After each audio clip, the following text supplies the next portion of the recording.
Welcome to IB Unplugged, a cognitive podcast for IBDP educators that tackles your submitted challenges and questions by connecting you with experts and peers who share their ideas and stories from real classrooms. Whether you're a seasoned educator or new to the IB world, each bi-weekly episode and guest aims to equip you with practical tips and positive inspiration, helping you teach with more confidence, creativity, and joy.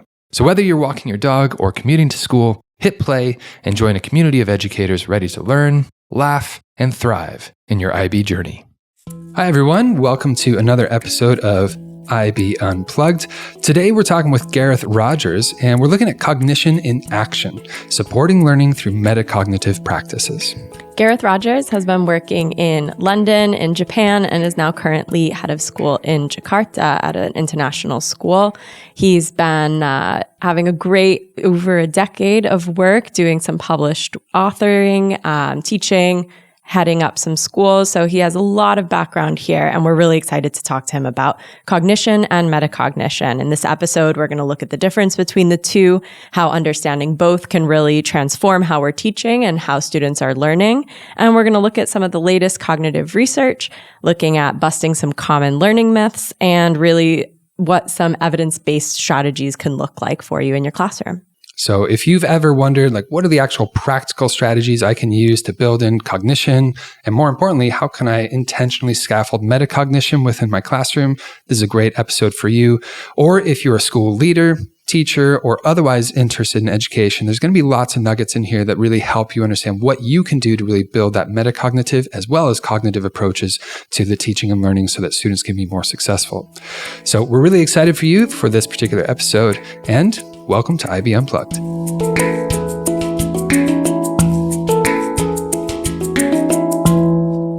Hi, Gareth. Welcome to this episode of IB Unplugged. Hi, thank you very much for having me.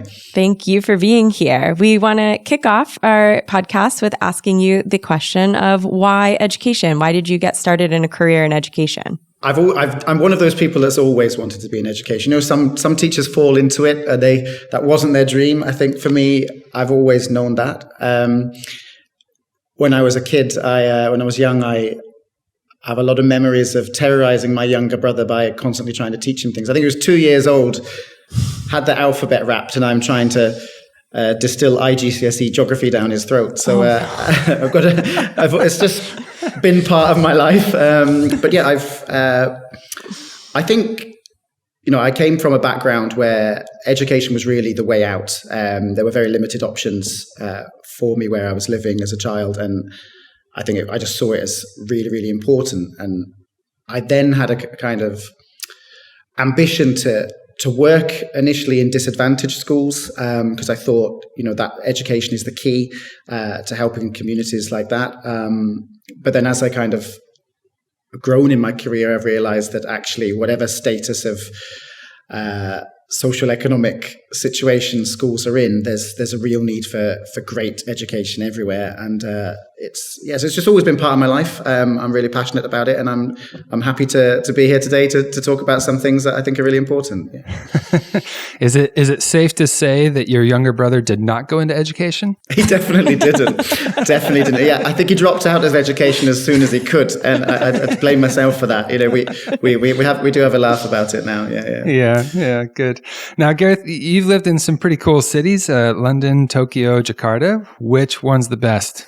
I might not answer that for fear of offending people, but for reality, I've loved each city for very different reasons. I think my biggest reflection of cities is actually about school systems, which I find fascinating. You've got Japanese schools where there's this very kind of group harmony culture. It's all about club activities, group events, students cleaning schools, and all this kind of working together. Then you've just kind of got the UK, which is more about individual achievement with a lot of inclusivity around it. And then working in Indonesia, it's just fascinating because the educational landscape is just changing all the time. So I think I take those memories from different cities, but yeah, I've loved living everywhere. Cop-out answer, but we'll let it go. Okay. More important question, tea or coffee?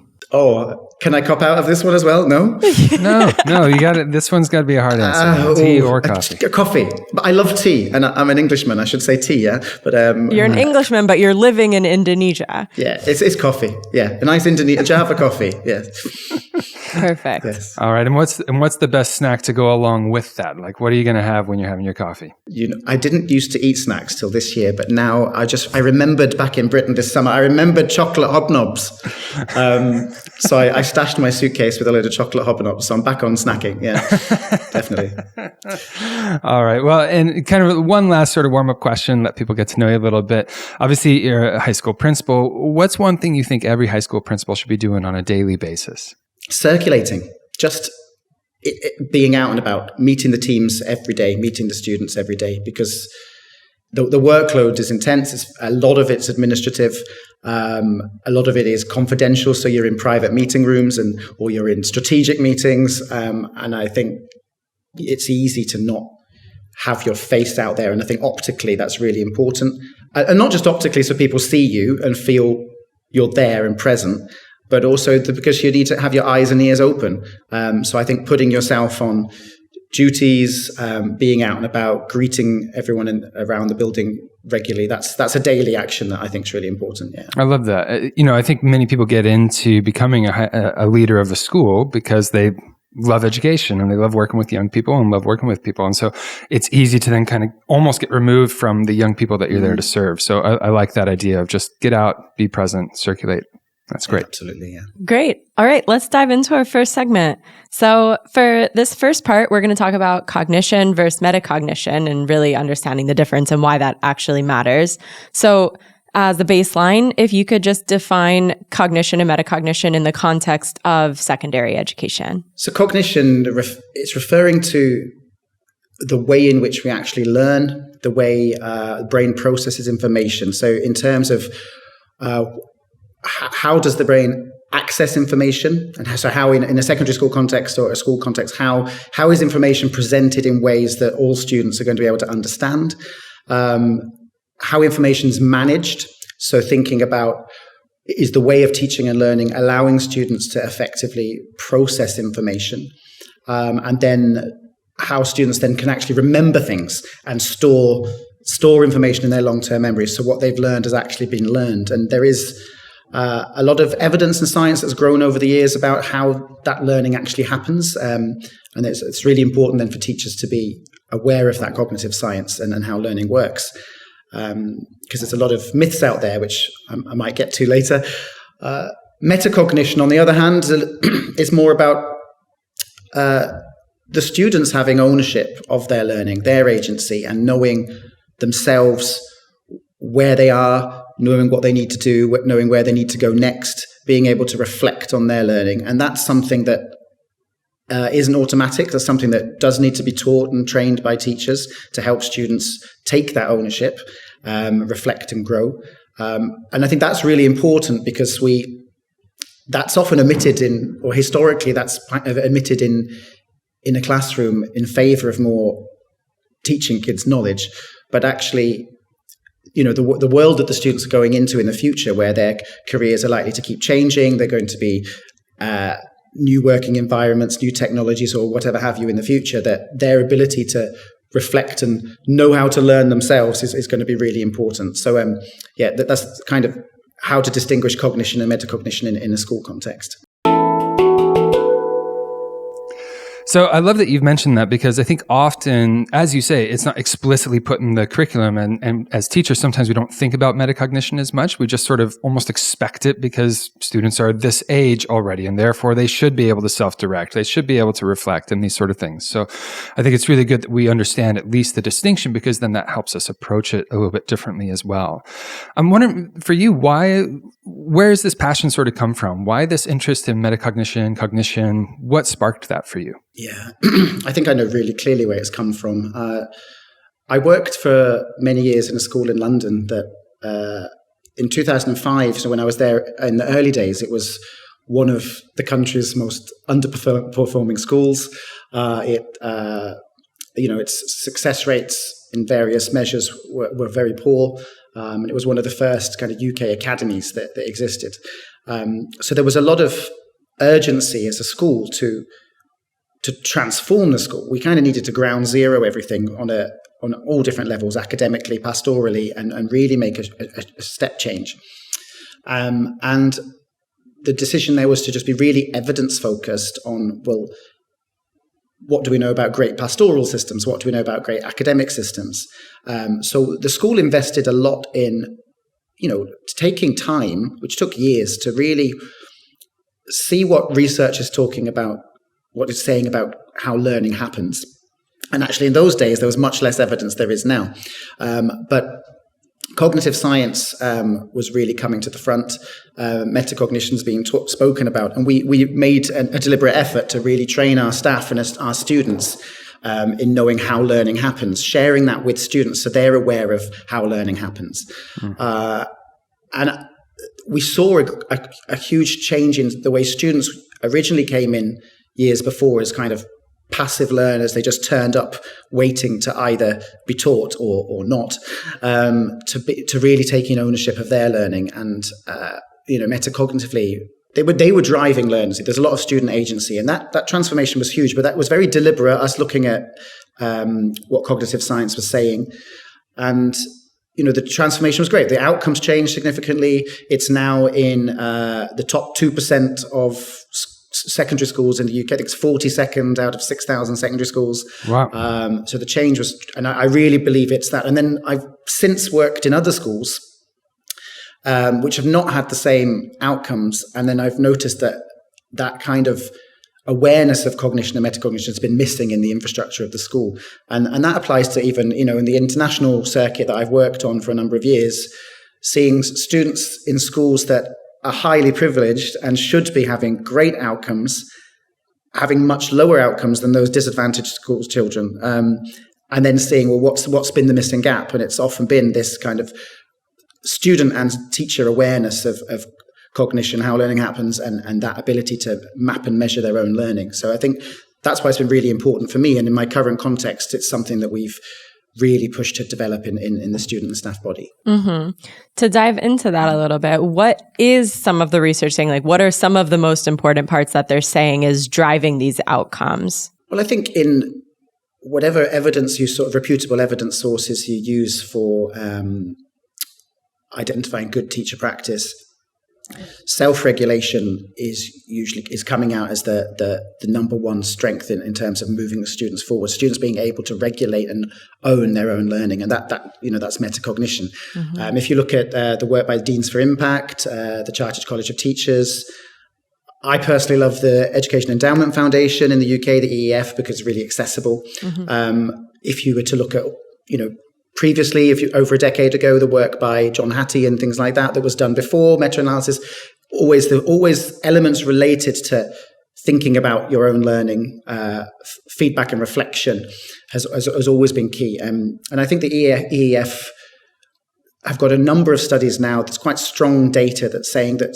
students that are well aware of how to reflect on their learning effectively can gain up to sort of 7 months of academic progress against students that don't. That's within one academic year. So that's quite powerful, and that's quite new. It's new because when I went into teaching, it wasn't as much evidence about what actually works. A lot of educators had written books about their experiences of learning, and you had all of these kind of Howard Gardner's multiple intelligences and Brandler's VAK and all these different kind of ideas.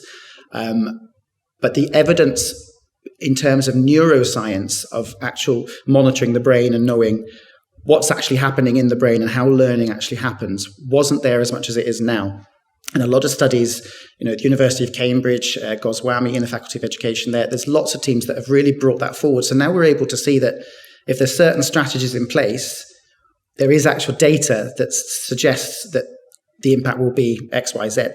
And that's new, and that's something we really need to take on board in schools. Yeah. Yeah, I think it's absolutely correct that, we've been thinking about these things for a little while. The idea of like metacognition and being aware of what you're doing is something that's been present. But just as you say, the actual results from this and the data, we've got sort of a long-term data now where we can look back and see like, yes, this actually has a big impact. So we need to be implementing it more. Now, I've got my own hunches as a practicing educator as to why we don't focus on metacognition in the classroom as much, even though we know the benefits that come from it. But from your experience, why do you think we're overlooking this so often in the classroom? I mean, as you say, you can close a 7-month gap in a short amount of time when you're doing this thing. So how do we change this? How do we bring metacognition more explicitly into the classroom? I think it's been overlooked. Just to go back to you had two questions. I think you're asking me, why is it not there? I got too excited there, Gareth. I'm sorry. Well, and then the strategies. So let's break that up and split it apart. I think it's important to say why it's overlooked, though, if you don't mind me going to that point, because I think it's a common issue. There's a number of reasons why it's not a focus in the classroom.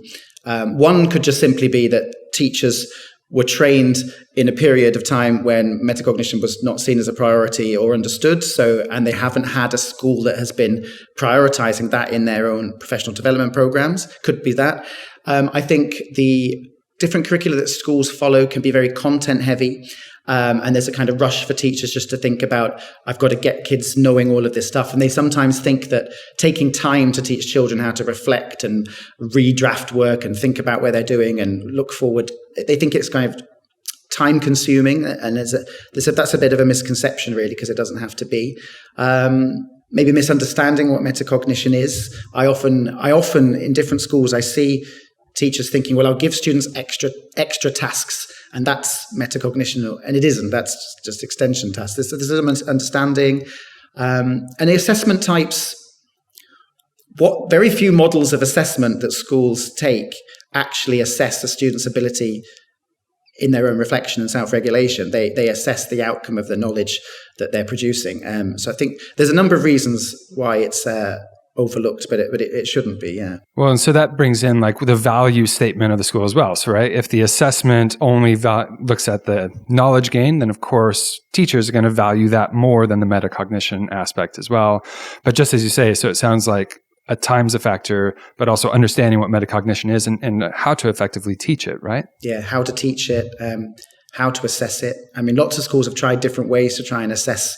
I haven't seen a perfect model to know how to assess that. I suppose other outcomes suggest that it is happening. If students are performing well, you just assume that they have good self-regulation. But From the leadership side, I think even if it's not necessarily in the assessment, but assessment of educators, is there anything that either of you have been able to do for accountability of that inclusivity of metacognition in your style of teaching?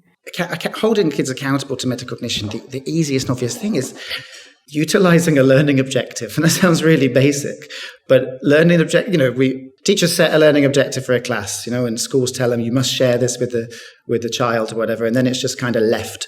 No matter what strategy is used, and there's lots of different strategies, just having a core principle that students are expected to, throughout that lesson, consider how well they're achieving what they're meant to. Mm-hmm. And by the end of it, kind of understand if they have or haven't. That's simple enough. And that holds students accountable. That holds teachers accountable. Just share your objective, check if they met it. That's the basics, and that's it. Now, there's lots of different strategies how to get there. There's lots of different strategies cognitively of how to teach. But I really think that's teaching and learning is ultimately that, isn't it? Knowing what to do, and the students themselves knowing by the end if they've achieved that. I think everything else in the middle is flexible. Yeah. But you're absolutely right. Like when you have that sort of guiding statement, I think that helps a whole lot. And then also intentionally scaffolding in this time of like, let's come back to that guiding statement. We've learned this sort of content.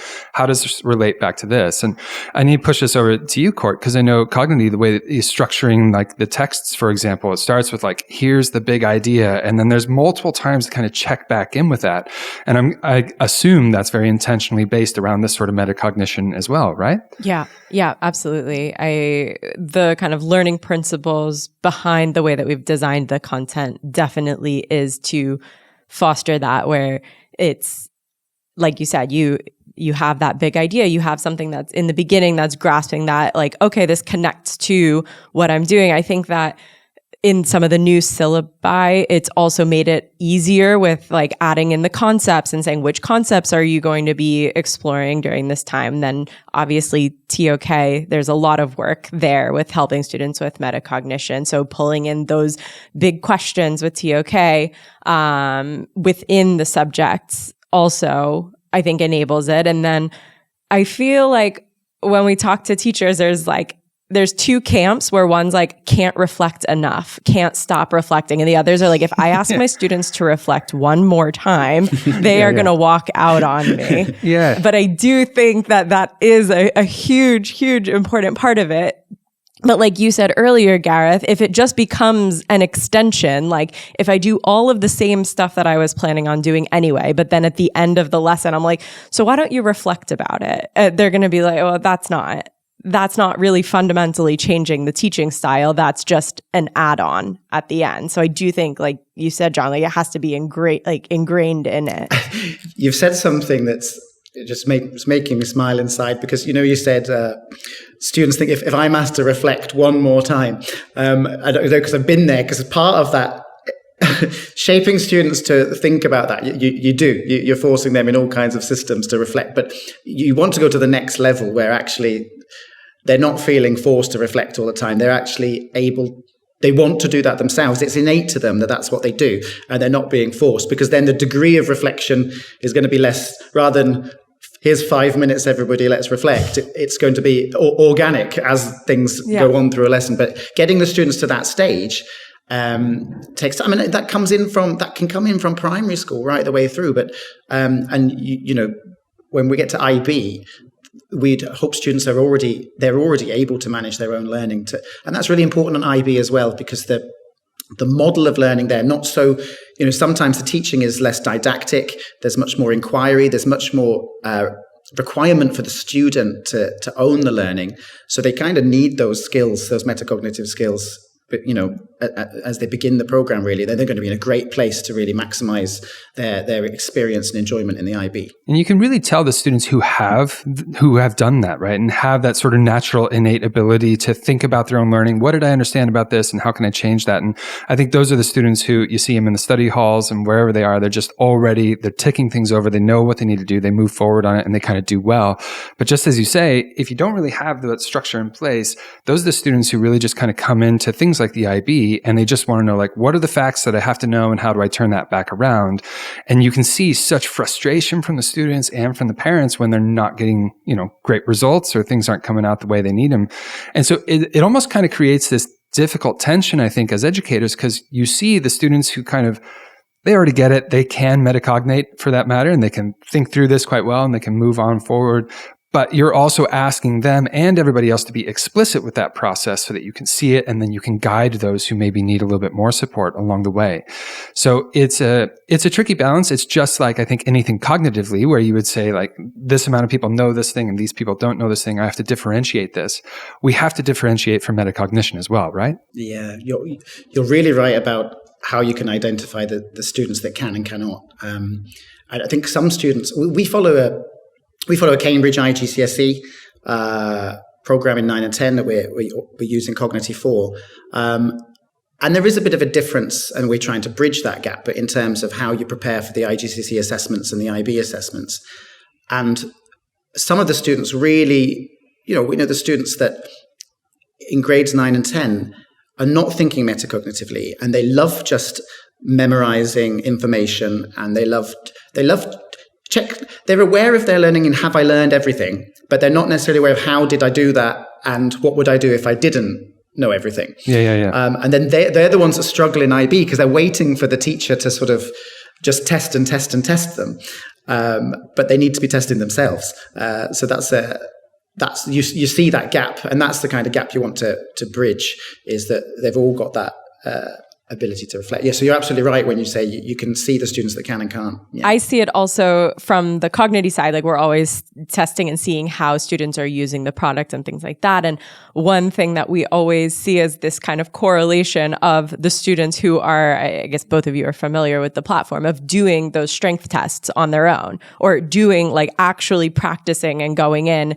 Are there students that are working independently of their teachers? And a lot of times there is, yes, in the IB specifically, because I think that they're at that stage of their learning, if they do have these metacognitive skills, where they can say, I actually want to know what I know and what I don't know. And I want to make sure that I'm practicing and that I remember things and that I can keep all of this knowledge and keep all of this information fresh throughout a 2-year program, which I don't think you can.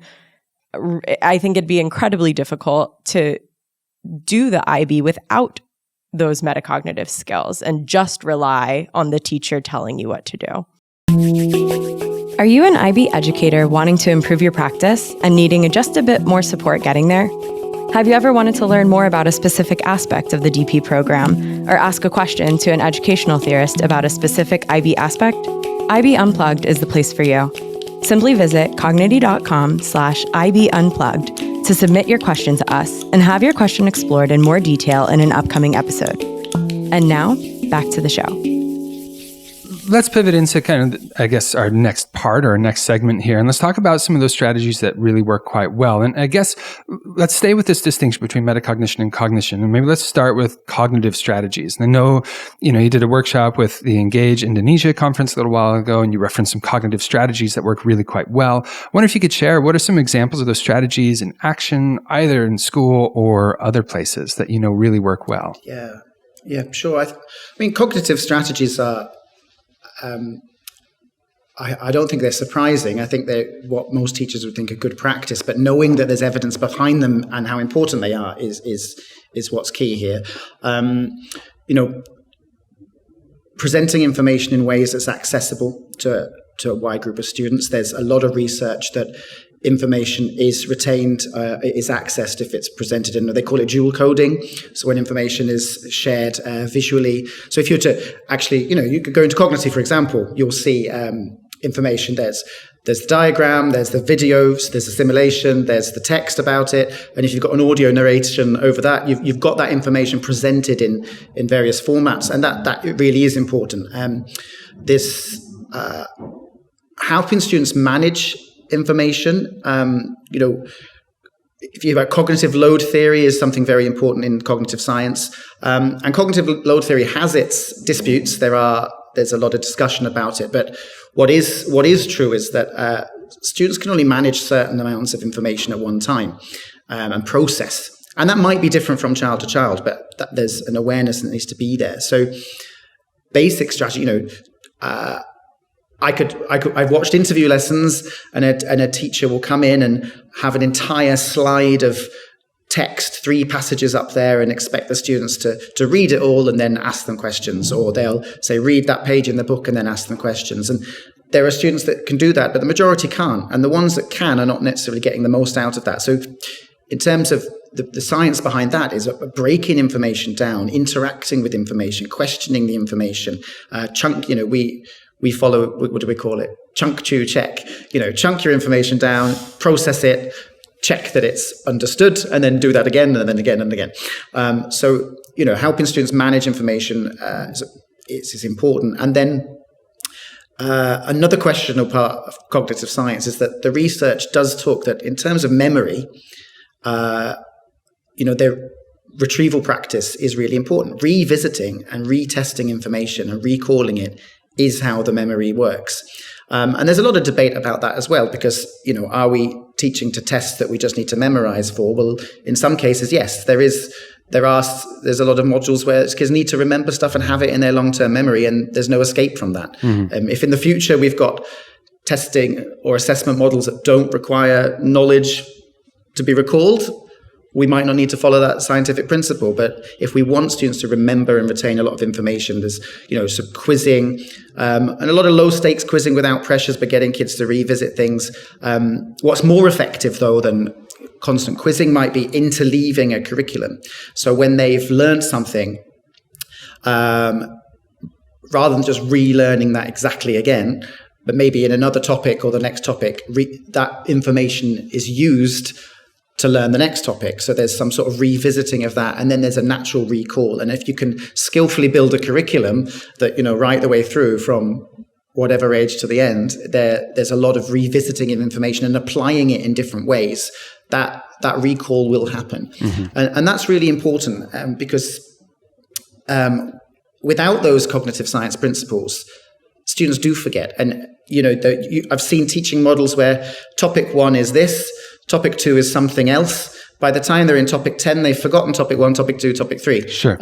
Or they've got this forced drill and rote learn at the very, very end. And it needs to move away from that and be a constant revisiting of content and skill right through. So that's kind of application of cognitive science in the classroom. Mm-hmm.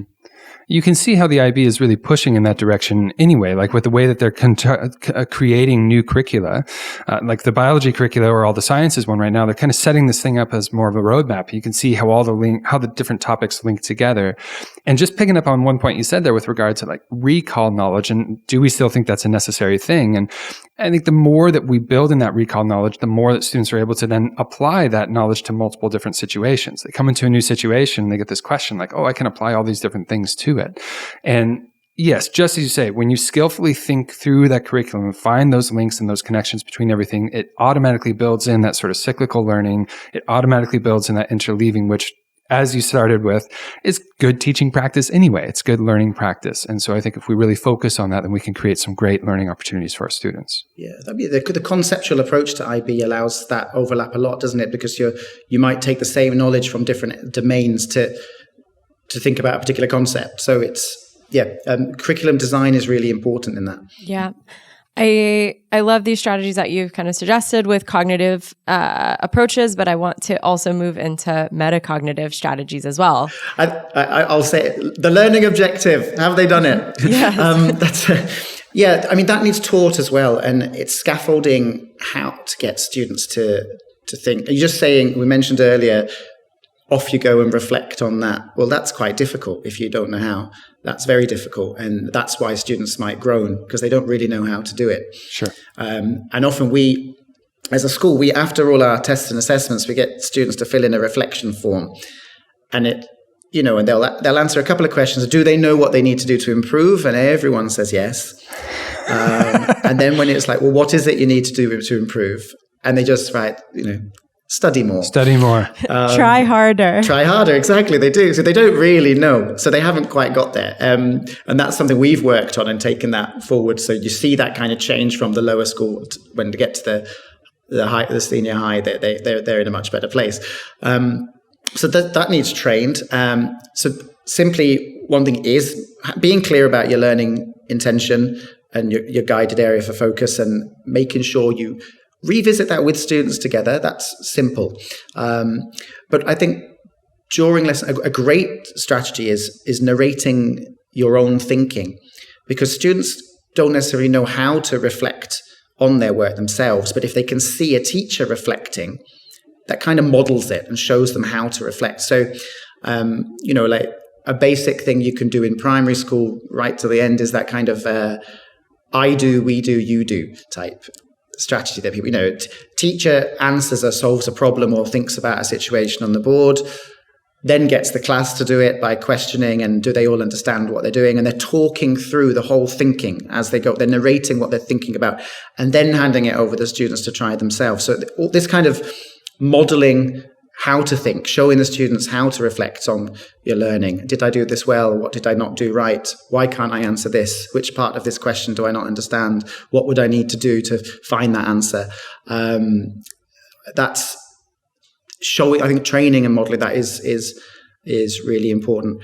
So getting them to, when they're given tasks, getting them to plan how they're going to achieve that piece of work, how they're going to achieve the research they need to do, where they're going to look, getting check-in points, how they're doing, and getting them to think about how well they've achieved that. I think I didn't see the power of it as much as I have done recently is getting, when you say to students, just teach each other something. Well, then they realize they can't. So they're kind of enforced into thinking, well, what do I need to find out? And how do I do that? And sometimes a bit of peer pressure if you've got a nice heterogeneous group. But it's quite good to you can see a lot of metacognition happening when students work in a group, because you can hear it. You can't always, when students are doing something, you can't hear their thinking process. And you can't often see a thinking process in a written answer or a product. But when students are working in groups, you can hear it. So I think a lot of it's about the narration, the teacher narrating their thinking all the time, asking students to talk about how they're thinking through something, and then getting students in groups to talk and find answers and solutions together. And that's really how you build that metacognitive approach in the classroom. Yeah, I love that. I love especially the example, using yourself as an example in the teacher. And I think many times we'll get this, like when we get a great question from a student, one that kind of makes the teacher go, oh, actually, hold on. I got to think that through. What is this? So sometimes it sort of organically comes up, but you could obviously front load that. If you're a teacher, you can just say, I am going to intentionally kind of bring this question up and start to work through it in all these different ways and show the students. And then I love what you were just mentioning, that last part about that peer assessment, sort of peer teaching sort of thing. It's something that I'll do within my teaching as well. Like if I'm doing a direct instruction kind of thing, I'll pause for a moment and have my slide up or whatever. And I'll go, okay, look, just take everything I just said and make that a little bit simpler. Or teach the person next to you kind of, what was this? Or how can you make that a little bit better? And so kind of pausing as you go throughout and give that space and just say, in your partner group, I want you to explain this thing. Or here's a graph, try to unpack it. What's going on with this? Some of that I think can be quite useful as well. So really cool strategies there. Yeah. John, putting you in the hot seat, is there anything that you think you are doing metacognitive strategy-wise in your classroom or at your school? Oh, well, I get everything right all the time, first off. So no, you just get to respond, what he said each time. No, obviously just joking. But no, a big part of it, I think, is just, what Gareth was mentioning, creating that time, scaffolding it in there, and going in with a position of humility, I think. Students are going to ask questions. I teach biology, and so sometimes students will come in, they'll be like, you're basically a doctor, right? Let me ask you this. And I'm like, I'm basically not a doctor, first off. And secondly, let's kind of work this through, and I'll try to connect it, just as Gareth was talking about before, interleaving it into previous topics. So like, if we think about this through the cell biology lens, maybe this thing. If we think about it through the evolutionary biology lens, this thing. So I think just kind of going in there and being okay with being wrong and exposing your own learning process, I think is quite useful. And that's that modeling thing that you were just talking about, Gareth. I love what you said about humility and from the teacher's perspective as well, because that goes into the culture of the classroom. Because I don't think it could be a truly metacognitive classroom if the culture isn't safe for that. And I suppose it's what does Doug Lemoff, I know he's Marmite to people, what does he talks about a culture of error. Yeah. And there's, how do you build a culture of error? That growth mindset has to be in the classroom, that safety, because all metacognition relies on self-judgment and if you're talking and you're exposing that. So you're talking about the teacher, the humility of the teacher, and the students also with their peer relationships. That culture needs to be there, that ability to make mistakes, because that's the most powerful thing for moving forward. So it all goes back to that growth mindset element, doesn't it? But that culture is really important for students to be metacognitive. Otherwise, they feel quite nervous to reflect, and they'll often resist doing that. And I've seen that in classroom environments. Yeah. I mean, it comes down to that sort of performative pressure, and this is now part of my value and who I am, and therefore I don't want anybody to think less of me kind of thing. And just as you say, I think if as a teacher you can model, I want to question these things and I don't know everything right away, then that helps to invite others into that space as well. And you can create a really good culture, as you say, around those things, which is good. Mm-hmm. All right. So now I guess kind of for both of you, what's the role of tech in this? Because obviously we now exist in an age where there's lots of great technology that's available. We've spoken about Cognition and some of the strategies that it uses with cognitive science approach to learning. But how can teachers be leveraging the technology that's available right now to support both metacognitive and cognitive strategies in the classroom? Courtney, Shall I go first? To You go first, and then I can just say, yeah, what he said. No, that was my strategy. That was Tech's so huge. Tech, you go to any educational conference in the world right now, and it's all about use of tech, because there's so much tech no one understands. B, there's tech there's companies just trying to sell tech to us. So, and I go to EduTech each year in Singapore, and I'm fascinated by the wealth of options out there, and what the role of tech is actually linked to these cognitive and metacognitive principles. So good tech is not just to engage students and pass time, but actually has to have a value in terms of what it's achieving. And then we've got this whole exposure of AI. So, for example, I was just reading a report from the Massachusetts Institute of Technology. They've just finished a project that they've been working on. And they were monitoring students doing like extended essays using AI versus the ones not using AI. And they were scanning brains to see what was actually happening during this. And actually, I've written the word down, EEG. Let me find it. Electroencephalography. I don't know how to pronounce that. But they were able to see that the level of the way the neurons were working for the students that were using AI was much less. There was much less neural connectivity, and they've called it cognitive debt, and saying how students that are engaging in essay writing using AI tools and things have this cognitive debt. So what that means, who knows, in terms of what we want to achieve with essay writing, but it's definitely something to be thinking about. So I think we need to learn what we want to achieve with tech. But going back to the main principles, if technology is giving information again in ways that students are actually going to be learning and not just passing time. Took me a while. We invested in virtual reality headsets here, and I couldn't quite understand the purpose of them. The kids were having a great time, like swimming under the sea and whatever have you, but it didn't help them get an A star in IGCSE because it wasn't relevant. But then I kind of changed my mindset when I saw that the students were getting just really excited by certain topic areas and then motivated to go and do other learning. So I saw the value tech played there without great cognitive principles. And then we need to use tech in a way that does. So tech that, we spoke about cognition, how it presents information, but also tech that develops metacognition. So tech that has functions and tools within it that allows students not to just move forward with a game or whatever information is presented, but that allows them, that does build in methods of reflection. And I've seen it in gamification. I've seen games that do require the kids to think back on how did they do that and why were they successful in that particular scene or situation. And that's good because it's building in the metacognition. So that, what we like about the cognitive is the feedback and real-time insights and students getting to see progress and getting them to engage with that.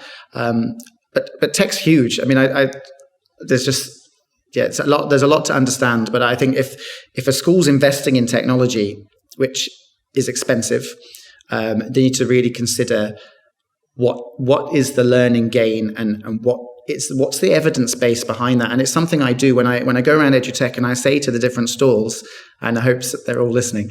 I ask them, I say, what's the cognitive principles behind your tool here? And sometimes they have no idea what I'm asking. And you think, well, that's not great.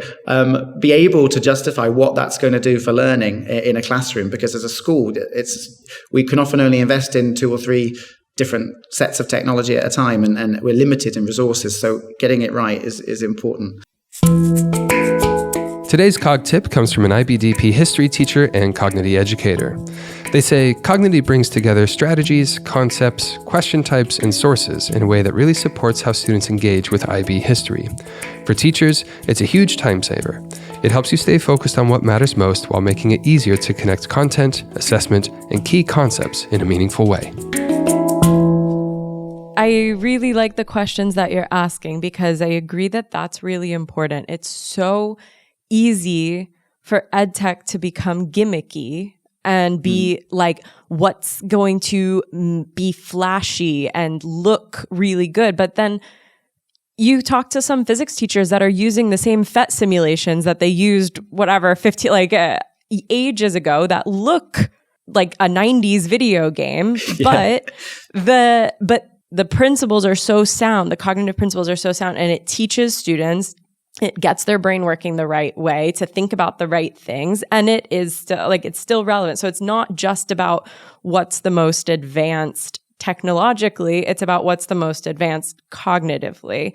And something that when we start partnering with a school and as we continue partnering with them, it's always a really big, important conversation for us of what are you actually trying to achieve with this? And no teacher's like, oh, I just want to have some fun. Like, no, there are real reasons behind getting technology involved. Otherwise, you shouldn't even be introducing that tech to the students in the first place. So I completely agree that it's really important to be able to say, what are you trying to do? A lot of times we say, do backwards learning design of where do you hope that your classroom will be at the end of the school year or at the end of the 2-year program? And then what are the different tools and learning principles? They all come into play together of, if you're a science teacher, I know that I want to do these practical labs because this is what I'm going to get out of them. I know I want to use these technology tools because this is what I want to get out of them. So I think that it's really important to start with your outcomes and your objectives and what you want at the end of your course. Yeah. Work backwards and see what are the gaps, what are the things that I can't do as well in my classroom without technology. And that's where you bring it in. And I think that especially right now, EdTech's having a field day with AI and it's getting super fun and super exciting. But at the end of the day, if it's not holding true to bringing actual value to the teachers and to the students, it's another gimmick, it's another game, and it's not actually going to be helpful. And like you said, there's probably a lot of fun VR things, but if it's not tied to what's the objective here, then we're just running around with goggles on our heads. Yeah. And that's difficult for schools when you're particularly independent schools that a lot of the focus is marketing and what parents want to see. And you said at the very start, what's flashy?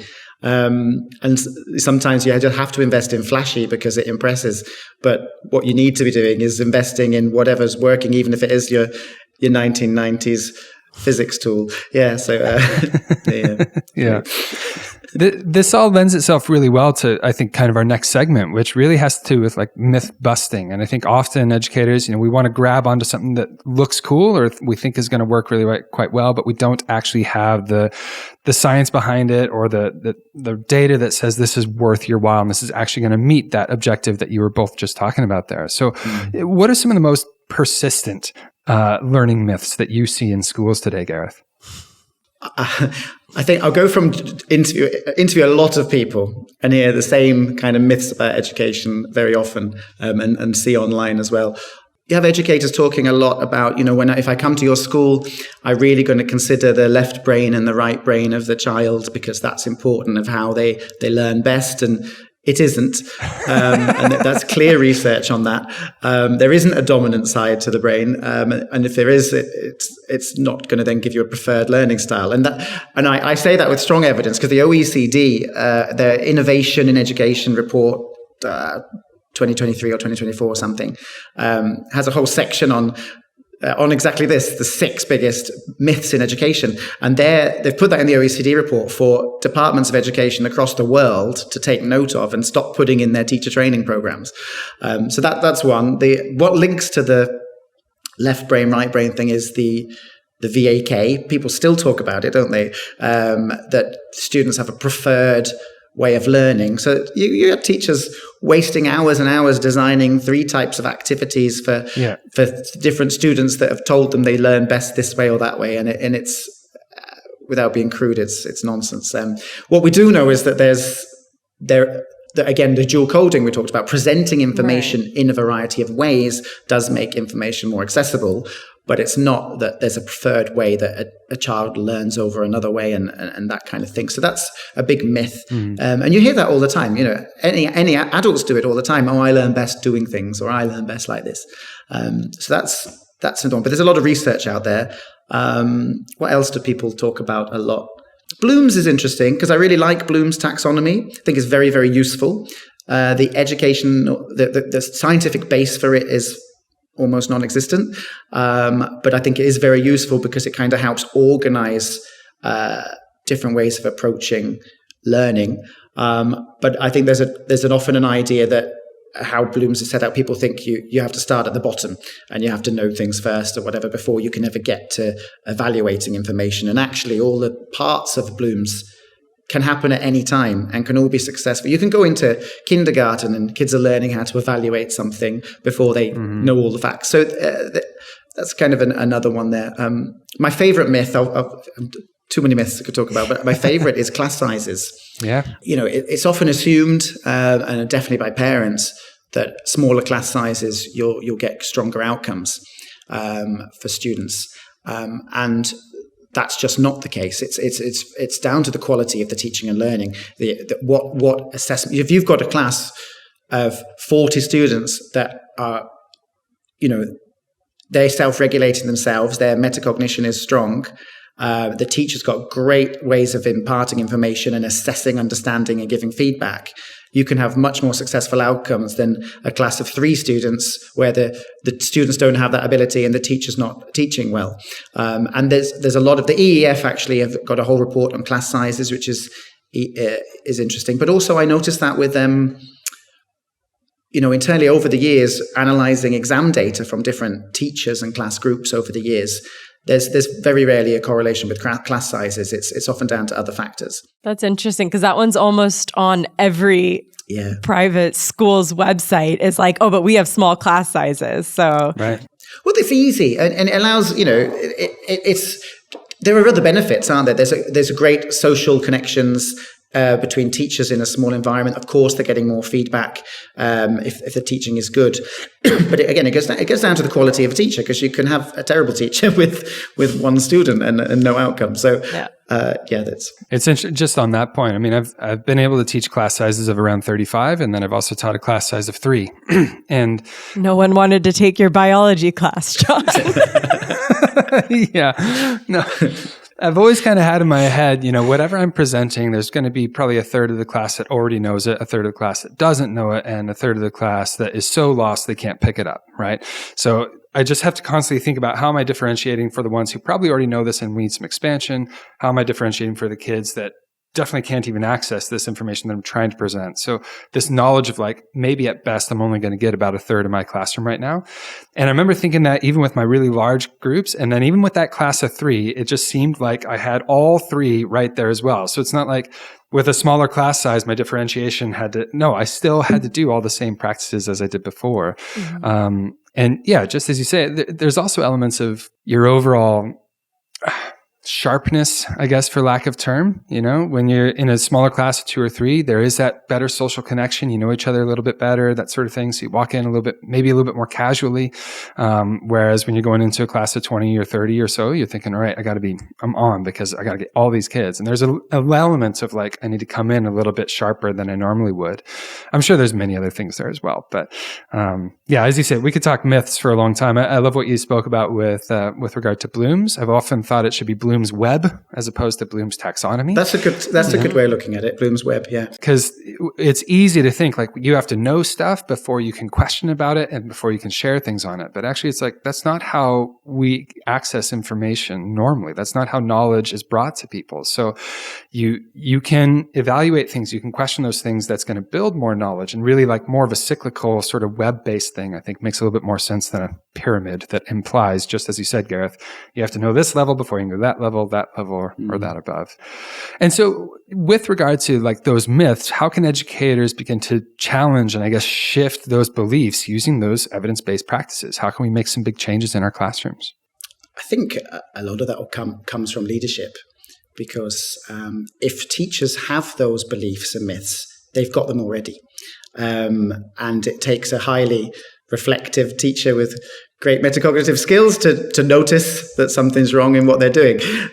So I think part of that is the schools ensuring that their PD is really evidence-based, sharing what strategies they identify as important for teachers, what to put in the toolkit of things teachers can do, but sharing the evidence. We always share the evidence base behind anything. And now what I love is when we might have an agenda and we share some information to staff of what we want to happen in school, and they're questioning, well, where's the evidence behind this? And I like that. So, if we haven't got evidence, well, then we're challenged. But I think that's very important. But teachers themselves, think about what doesn't work. Every single teacher has failed situations, kids that don't achieve as well as they like, or things they thought they taught really well, and then the kids don't seem to understand it when they get the papers back, or reflecting on exam outcomes if you're looking at that kind of level. So questioning yourself is really important as a teacher. What do you think does have the impact and what doesn't? Be wary of what goes online. There's a certain professional social networking site that people use, which is great, and all the professionals connect on it. And you get consultants there, educational consultants that share all sorts of strategies for learning, which some are just, they're myths, or they're outdated, or there's no evidence behind them, or they might even hinder learning.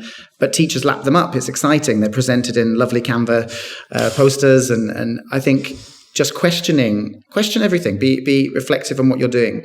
Do you, as we wrap things up, do you have any last parting advice for any teachers who are looking to have more of that metacognitive approach in their classroom? I know you've given a lot of different tips, but any last words here? I think teachers have intuition. And, if you do know something I'm here preaching, make sure everything's evidence-based. Sometimes the evidence-based is the teacher's own evidence, because they just know things they're doing do work. So go with your intuition on things that work. But do explore, get excited about educational research. My top tip would be go to the EEF, Education Endowment Foundation website, just because it's so well presented and accessible to understand, particularly cognitive and metacognitive strategies, but all kinds of other research in education. They've got great videos, they make posters, they present it, they're doing their bit to present information in so many different ways that it's accessible. So I think that would be my top tip, that just get excited about understanding what makes learning happen. But at the same time, if teachers know that things are working well and they've got their own evidence for that, then trust in that. But definitely, to go back to the theme of this session, just think about the cognitive and metacognitive approaches in the classroom, because we said earlier, the research says that that's some of the most powerful things, if not the most powerful ways we can approach learning in the classroom. Mm-hmm. Yeah, I think that's definitely what I'm going to be taking away from this conversation, Gareth, is this idea of make sure that you understand what you're doing cognitively in the classroom, and make sure you understand what you're doing metacognitively in the classroom, and be intentional about both of those, and make sure that they both have some presence in what you're doing. And then with that, just as you say, question everything. Don't be afraid to be humble in front of the students. Go in and think through the process yourself. Give them the chance to really think through the process, and don't just do something like, go reflect now. There, I've ticked my metacognitive box, but actually really scaffold through that. What you're saying there goes right back to, we talked about the reflection requires the culture in the classroom, that the school needs that as a wider as well, I think, within the staff body, because the staff need to be able to have the space and trust to reflect on things they're doing, and the openness as a school to question and seek support and guidance when they want to get better at something, without feeling that they're going against the grain of the school, or they're doing something wrong, or worse. So yeah, culture's important. Yeah, that's great. Gareth, so many positive things here. Thank you so much for sharing your insights here. This has been a really stimulating conversation, and I'm really excited to be taking a lot of this into my classroom, and I hope our listeners are as well. So thanks so much, Gareth. Oh, thank you. I've enjoyed it. I think I could have gone for another hour here. I've been enjoying this. So thank you so much for the time. Yes. Yeah, thank you. Speaking with Gareth was hugely inspirational as a practicing educator and also somebody in the classroom and just in schools in general. And I think, I mentioned some of my takeaways there at the close of the episode, things like being intentional about when you're scaffolding for cognitive approaches, when you're scaffolding for metacognitive approaches, and really intentionally thinking about how those are going to be present in your classroom. Also, just that importance of creating a humble culture, a culture of learning, a culture that says it's okay to make mistakes and not know everything right away. And then, I loved the way he ended that episode there, talking about just the importance of questioning everything. Question like, is this really true? Do I know if this is actually a strategy that's going to work? Don't just hop onto it because it's, popular and it's got a lot of likes on it. It might be something that you really need to investigate if this is worth your time or not. Those were obviously some of my key takeaways, but what about for you, Courtney? What do you take away from that conversation with Gareth? I really appreciated that this episode talks about both the cognitive and the metacognitive strategies. I like that. And I think that it is really important to find that balance between the two because you need both. And you can't just be pure in the metacognitive space when you also do have a subject to teach. And I think that from my side, the takeaways when I'm thinking about how this applies to cognition is we've really, I think, done a great job and done a lot of work on how to support with these cognitive strategies. A lot of the examples that he gave really resonated with the way that we structure our tools and our resources. And I think that we have done quite a bit to support metacognitively as well. But I think that especially as the IB moves more and more towards supporting in this space, we need to make sure that we are too, and really learning from what our teachers doing. How can we make sure that it doesn't just become like in a textbook or in any tool, like just a box that's thrown in there, but really a fundamental part of the way that our tools are structured. So a lot to think about. I really appreciated his, he gave a lot of examples of things that you can do in your classroom, things to think about. I also think he was quite gracious about you can't just expect that a teacher that's been teaching for 25 years, like your experience is evidence too. And I really liked that too. It wasn't just dismissing your experience and your intuition, which is easy to do when you're just focused on the data. But I liked that didn't just get thrown away. Yeah, I appreciate that as well. So many really great things from this episode, and we hope that you enjoyed this one. We look forward to seeing you at another episode of IB Unplugged. IB Unplugged is a cognition podcast hosted by John Patton and Courtney Marlene and produced by Catalina Gaffney. Be sure to subscribe or follow and share with your fellow IB educators. If you'd like to submit a topic request or question, please do so on cognition.com/IB Unplugged. Let's keep the conversation going and support each other in teaching with confidence, creativity, and joy. See you next time.